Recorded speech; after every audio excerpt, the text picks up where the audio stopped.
নমস্কার বন্ধুরা, আমি সুতপা। দেখো চলে এসেছি সুতপার কথা নিয়ে।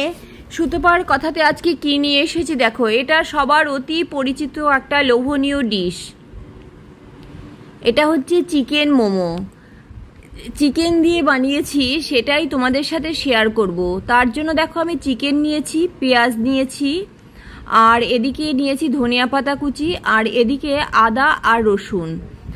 চিকেনের ঠিক হাফ নিতে হবে পেঁয়াজ। আর পেঁয়াজগুলো কেমন করে কেটে নিয়েছি নিশ্চয়ই দেখে নিয়েছো। যতটা ছোট পারবে ততটা ছোট করে কাটতে হবে। আর রসুন নিয়েছি আমি বড় একটা রসুন, রসুনের থেকে পরিমাণে একটু বেশি আদা। আর ধনিয়া পাতাটা যে যেমন পরিমাণে নেবে ওটাই কিছু যায় আসে না। আর এই দেখো আদা রসুন আমি পেস্ট করে নিয়ে আসলাম। একটু জল দিতে হয়েছে ভালো করে পেস্ট করার জন্য। এইবার এটাকে একটা বাটির মধ্যে আলাদা করে ঢেলে রেখে এই জারটার মধ্যে আমি চিকেন দেব। চিকেনগুলোকেও মিক্সিতে একটু ঘুরিয়ে আনবো, কারণ চিকেনও যত মিহি হবে আর এই মোমোর যে পুরটা তত ভালো হবে এবং মোমোটা খেতে তত বেশি টেস্টি লাগবে। এবার আমি নিয়েছি সমস্ত বোনলেস চিকেন, কিন্তু চিকেনগুলোকে এই যে কাঁচি দিয়ে প্রথমে ছোট করে কেটে দিচ্ছি, কেন মিক্সিতে ঘোরালে তাহলে সহজে এবং তাড়াতাড়ি হয়ে যাবে। সেই জন্য আমার চিকেন এই 450 মতন চিকেন আছে, আর তার ঠিক হাফ হচ্ছে পেঁয়াজ আছে। চিকেনগুলোকে দেখো, সব চিকেনগুলোকে আমি ছোট করে কেটে মিক্সিতে করে আমি ঘুরিয়ে নিয়ে আসছি। ঘুরিয়ে নিয়ে এসে এই দেখো চিকেনগুলো এরকম হয়ে গেছে। এইবার সমস্ত চিকেনটা রেডি করে রেখে কড়াই বসিয়ে দিয়েছি একটা গ্যাসে। কড়াইটা বেশ গরম হয়ে গেছে। এবার দিয়ে দেবো এর মধ্যে হাফ চামচের থেকে একটু বেশি, হাফ টেবিল চামচ এর থেকে একটু বেশি বাটার দিয়ে দিচ্ছি। বাটার দিয়েই গ্যাসটা অফ করে দেব। বাটারটা ঘি হওয়ার অপেক্ষা কিন্তু করব না, গরম কড়াইতে বাটারটা থাকবে। একটু নেড়ে চেড়ে নিয়েই এর মধ্যে দিয়ে দেবো আমি আদা রসুনের পেস্টটা। কেন আদা রসুনের পেস্টটাও ওটাও কিন্তু খুব ভালো করে ভাজবো না, আর বাটারটা কিন্তু ঘিতে পরিণত করব না। এবার এই পেস্টটা ঢালার গ্যাসটা কিন্তু আমি অলরেডি অফ করে দিয়েছি। এবার গ্যাস ধরিয়ে দিলাম আদা রসুনের পেস্টটা দিয়ে নিয়ে। এবার এই সব কিছু একসঙ্গে নাড়বো, নেড়ে চেড়ে এই যে মিশ্রণটা এটা কিন্তু ওই 75% অবধি হবে, ঠিক সেই অবধিও নাড়বো। তার থেকে বেশি কিন্তু এটা নাড়বো না, কারণ আদা রসুন কিন্তু পুরো কড়া ভাজবো না। আর এই যে বাটার আদা রসুন এই তিনটের কম্বিনেশনের যে সেন্টটা সেটা দুর্দান্ত হয়। এবার এটা যদি কড়া করে ভাজি তাহলে চিকেন মোমোর টেস্টটা কিন্তু অটোমেটিক কমে যাবে। এই মিশ্রণটাই হচ্ছে মোমোর কিন্তু দুর্দান্ত একটা টেস্ট এনে দেয়। আর মোমো তো সবসময় আমরা হালকা খেতে ভালোবাসি, তাই না? সেই ভালোবাসি কি হালকাটাই মোমো ভালো লাগে। মোমো যত রিচ করে বানাবে পুরটা তত দেখবে মোমোর টেস্ট কিন্তু কমে যায়। এই দেখো এটা মোটামুটি নাড়তে নাড়তে আমার কিন্তু হয়ে এসেছে। এইটা হয়ে গেলে আমি গ্যাসটা অফ করে দেব। অফ করে দিয়ে তার মধ্যে পেঁয়াজ দেব। এই দেখো আর খুব বেশিক্ষণ নেই, এই পুরো মিশ্রণটা হয়ে গেছে। গ্যাসটা অফ করে দিয়েছি। অফ করে দিয়ে এর মধ্যে আমি পেঁয়াজগুলো দিয়ে দিলাম। পেঁয়াজটা দিয়ে এইবার একে একে বাকি সমস্ত কিছুই দিয়ে দেব। দিয়ে দিচ্ছি চিকেনগুলো দিচ্ছি। দিয়ে এবার চিকেনগুলো পুরো একদম পরিষ্কার করে নিয়ে নিচ্ছি জার থেকে। তার মধ্যে এবার দিয়ে দেব ধনিয়া পাতা কুচি আর লবণ। এই সমস্তটা দিয়ে এবার এটাকে একটু কড়াইটা একটু ঠান্ডা হওয়ার অপেক্ষা করব। দিয়ে দিলাম হাফ চামচের পরিমাণে একটু গোলমরিচের গুঁড়ো দিয়ে এবার কড়াইটা একটু ঠান্ডা হওয়ার, কেন এটা ভালো করে মাখতে হবে। এবার ভালো করে মাখার জন্য হালকা ঠান্ডা হলে তাহলে ধরে মাখতে একটু সুবিধা হবে। এইটা কিন্তু লবণ দিলাম।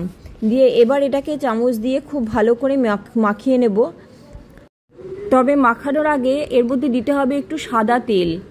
আমি ওই 450 চিকেনের সঙ্গে এই 4 টেবিল চামচ পরিমাণে সাদা তেল দিয়ে দিলাম। যেহেতু বাটারটা খুব কম আছে, যদি তেলটা না দিলে কিন্তু চিকেনের ম্যারিনেশনটা ভালো হবে না, আর এই পুরটা ভালো করে মিশবেও না। ম্যারিনেশন ভালো না হলে মিশবে না, না মিশলে অটোমেটিক এটা টেস্টও কমে যাবে। এই পুরটাই হচ্ছে চিকেন মোমোর টেস্ট বাড়িয়ে দেবে। পুরটা যত বেশি ভালো হবে, যত ভালো করে মিশবে, এর টেস্ট তত বেশি হবে। এই আর কি, সেই জন্যই যে দিতেই হবে একটু সাদা তেল। আর এইখানে সাদা তেলটাই দিতে হবে, অন্য কোনো তেল দেওয়া যাবে না। যে তেলে গন্ধ আছে সেই ধরনের কোনো তেল দেওয়া যাবে না। এইবার এটাকে ঢাকা দিয়ে রেখে দিলাম 1 ঘন্টার জন্য। আর সেই ফাঁকে আমি ময়দা মেখে নেব। মোমোর একটা স্পেশাল জিনিস হচ্ছে ময়দা মাখা। ময়দা মাখায় কখনোই ময়াম দিয়ে মোমোর ময়দা মাখা যায় না। কেন ময়াম দিলে মোমোর ময়দা মানে কি বলবো, ওটা টেস্ট ভালো হয় আসে না। আমি ময়াম দিয়ে বানিয়ে দেখেছি আর ময়াম ছাড়া বানিয়ে দেখেছি, সে ময়াম ছাড়া টেস্ট অনেক বেশি হয়। ময়দা নিলাম, ময়দার মধ্যে দিলাম লবণ আর শুধু জল দিয়ে মাখিয়ে দিচ্ছি। তবে ময়দাটা কিন্তু খুব সফট করে মাখবো, শক্ত হবে না ময়দাটা। বেশ যতটা সফট হবে, যত নরম হবে, ওই বাইরের যে মোমোর যে বাইরের যে লুচির যে কোটটা, সেটা খেতে তত বেশি ভালো হবে এবং ওটা বেশ পাতলা করে বেলা যাবে। আর যদি শক্ত হয় তাহলে ঠিক ওটা ভালো হয় না, এই আর কি। সেই কারণে ময়দাটা সবসময় সফট করে মাখতে হবে। আর এটা মাথায় রাখতে হবে, তেল কিন্তু দেবো না, ময়াম দেবো না, প্লেন লবণ আর জল দিয়ে ময়দা মাখবো। এইটা একটা মোমোর ময়দা মাখার একটা বড় টিপস এটা। এই দেখো ময়দাটা কেমন সফট করে মেখেছি, দেখতে পাচ্ছ নিশ্চয়ই। এইবার এটা আমার মোটামুটি রেডি হয়ে গেছে। এবার কি করব, অল্প একটুখানি হাতের পাতায় তেল নিয়ে ময়দার গা দিয়ে মাখিয়ে আমি এটা ঢাকা দিয়ে রেখে দেবো। কেন, যাতে ময়দাটা শুকিয়ে না যায়। তাই দেখো কয়টুকু তেল নিয়েছি, পুরো গায়ে একটু লাগিয়ে আমি এটাকে ঢাকা দিয়ে রেখে দেবো। এটাও 1 ঘন্টা মতন রেখে দেবো। দুটোই 1 ঘন্টা করে রেস্ট রাখবো, তাহলে খুব ভালো মজে যাবে। আর এইবার 1 ঘন্টা বাদে ফিরে এসেছি। এই যে ময়দাটাকে নিয়েছি, ময়দাটা দেখো কত সুন্দর হয়ে গেছে। এবার এই ময়দাটাকে আরও কিছুক্ষণ একটু ভালো করে মাখিয়ে নেব, একদম হাত দিয়ে এবার ঠেসে ঠেসে মাখবো একটুখানি। কেন, যত ঠেসে ঠেসে একটু উল্টে পাল্টে মাখবো ময়দা তত বেশি ভালো হবে এবং মানে সফট হলে সেই লুচিটাও ভালো হবে, সেই লুচির যে বাইরে যখন সিদ্ধ হওয়ার পরে যে কোটটা পড়বে সেটাও ভালো হবে খেতে। সেই কারণে ময়দা একদম এরকম করে ঠেসে ঠেসে এই যে মাখিয়ে নেব। আর এই দেখো পুরটাও 1 ঘন্টা বাদে দেখো, পুরটাকেও ভালো করে চামচ দিয়ে বেশ অনেকক্ষণ ধরে নেড়েচেড়ে মাখিয়ে নিতে হবে, তাহলে পুরের যে ম্যারিনেশনটা একদম ঠিকঠাক হবে। মোমোর পুরের ম্যারিনেশনটা সব থেকে আগে দরকার। এইবার এগুলোকে নিয়ে যেতে হবে মোমো বানানোর জন্য। আর তোমরা প্লিজ চ্যানেলটাকে সাবস্ক্রাইব করে ভিডিওটাকে লাইক দিতে কিন্তু ভুলো না। সাবস্ক্রাইব করে আমার সঙ্গে অবশ্যই থেকো। এই দেখো পুরটা কিন্তু আমার মোটামুটি রেডি হয়ে এসছে। কেন বললাম, তোমরা যে চ্যানেলটাকে সাবস্ক্রাইব করে ভিডিওটাকে লাইক দিলে আমার পরবর্তী রান্না নিয়ে যখনই কোনো নতুনত্ব রেসিপি নিয়ে এক্সপেরিমেন্ট করি, সেটা তোমাদের সাথে শেয়ার করার যে আগ্রহটা সেটা অনেকটা বেড়ে যায়। সেই কারণে বললাম চ্যানেলটাকে সাবস্ক্রাইব করে ভিডিওটাকে একটা লাইক দিয়ে দিও। এই দেখো ময়দা আমার রেডি হয়ে গেছে। আমি কয়টুকু করে লেচি করছি। আর এর লেচিটা কিন্তু না খুবই ছোট হবে, লুচির থেকে অনেকটা ছোট হবে লেচিগুলো, অনেকটা ছোট করে করতে হবে। আর লেচি যত বেশি বড় হলে তাহলে লুচিগুলো বেশি মোটা মোটা হয়ে যাবে, বড় হয়ে যাবে।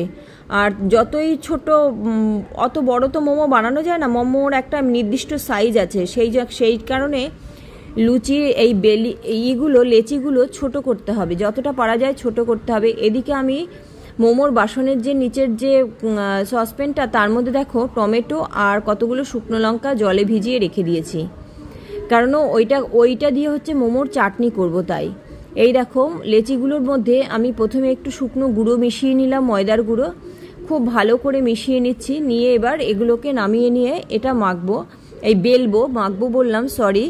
এবার এই বেলার সময় হবে কি, তাহলে আর গুঁড়ো লাগবে না, এই যে ময়দার যে গুঁড়ো সেটা আর লাগবে না। একবারেই একদম উপরে যে গুঁড়োর যে কোটটা পড়ে যায় সেটাতে খুব ভালো করে বেলা যায়। এই দেখো মোমো আমি বানিয়ে নিচ্ছি একটা একটা করে। এবার একটা একটা করে বানাচ্ছি, সেটা তোমাদের কাছে পরিষ্কার দেখিয়ে দিচ্ছি কতটা পাতলা হয়েছে, দেখেছো তো, আঙুলগুলোও দেখা যাচ্ছে। এবার এই দেখো আমি নর্মালত মোমো এরম করে বানাই, মোমো যে যেভাবে পারে বানাতে পারে। আর মোমোর ডিজাইন হচ্ছে যার যার নিজস্ব ব্যাপার। আমার এইটা খুব সহজ মনে হয়। এই দেখো কিচ্ছু না, একটা সাইড প্লেন থাকে আর একটা সাইড কুচি পড়ে যায়। এই যে এরকম করে মোমোগুলো আমি সব বানিয়ে নিচ্ছি। আর এইভাবে বানালে আমার মনে হয় তাড়াতাড়িও হয়। কেন, আমি অন্যরকম করে বানিয়ে দেখেছি, আমার হাত অত চলে না অন্যগুলোতে, আর এইটাতে হাতে খুব তাড়াতাড়ি চলে এবং সেই কারণে একটু তাড়াতাড়ি হয়। মোমো তো অনেকটা পরিশ্রমের জিনিস, এবার পরিশ্রম তাহলে কোনোটাই যদি একটু তাড়াতাড়ি হয়, অটোমেটিক সেই জিনিসটা করতে চায় হাত আর কি। সেই দিক থেকে আমি এই ডিজাইনটাই বেছে নিয়েছি মোমোর জন্য, আমি অন্য কোনো ডিজাইনের মধ্যে আর যাই না। এই দেখো পরপর তোমাদের দেখিয়ে দিচ্ছি, পরপর বেশ কয়েকটা মোমো বানানো দেখিয়ে দিচ্ছি আমি কি করে বানাই। এই যে এটাও দেখাচ্ছি, দেখো একটা সাইড আঙুলের মধ্যে প্লেন থাকে আর একটা সাইডকে আঙুল দিয়ে কুচি কুচি করে দিয়ে একদম শাড়ির কুচি যেমন করে ফেলি ঠিক সেরকম করে। এই দেখো পুরো উপরের সাইডটা প্লেন থাকে আর নিচের সাইডটা আঙুল দিয়ে একদম কুচি কুচি করে দিয়ে মোমোটা উল্টে বসিয়ে দিই, ব্যাস হয়ে গেল মোমো বানানো। এমন কিছু খাটনির ব্যাপার না, খালি একটুখানি খেয়াল করলে খুব ভালোভাবে পারা যায় কিন্তু। এই দেখো আর একটাও দেখাচ্ছি, এই যে নিলাম দেখো, নিয়ে এবার এটাকে কিচ্ছু না আঙুল দিয়ে একদম সুন্দরভাবে, এই দেখো উপরেরটা কিন্তু ধরে রেখেছি আঙুলে, 2 আঙুলের মাঝখানে, আর নিচের সাইড থেকে কুচি কুচি ফেলে দিয়েছি। মোমোটা উল্টে দিলাম, ব্যাস হয়ে গেল। এবার দেখো সবগুলো বানিয়ে নিয়েছি, কতগুলো বানিয়ে নিয়েছি তোমাদের সবটা দেখিয়ে দিই। আমি বেশ কয়েকটা কিন্তু বানিয়ে নিলাম তোমাদেরকে দেখাতে গিয়ে। এই দেখো সবগুলো মোমো এক এক করে এবার বানাতে হবে। ওদিকে তো সসপ্যান আমি বসিয়ে রেখে এসেছি, ওটা গ্যাস ধরাইনি, ওটাকে ধরাতে হবে।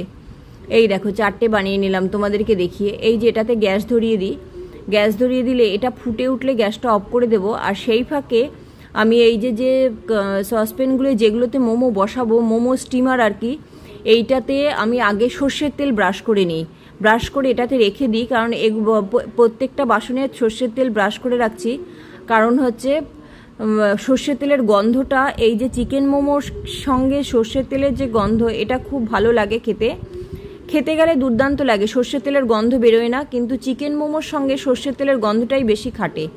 এই দেখো এটা ফুটে উঠেছে, এই অবস্থায় এটার গ্যাসটা আমি অফ করে দেবো, কারণ ফুটান্ত জলটা থাক। এবার আমি এক এক করে ওগুলোতে এই বাসনগুলোতে মোমো এক এক করে সাজিয়ে নিয়ে এসে রাখছি। এই যে এই দুটো হয়ে গেছে করা গোছানো, এই দুটো এখানে রেখে গেলাম। এবার বাকিগুলো মোমো আমাকে বানিয়ে নিয়েও গুছিয়ে নিয়ে আসতে হবে।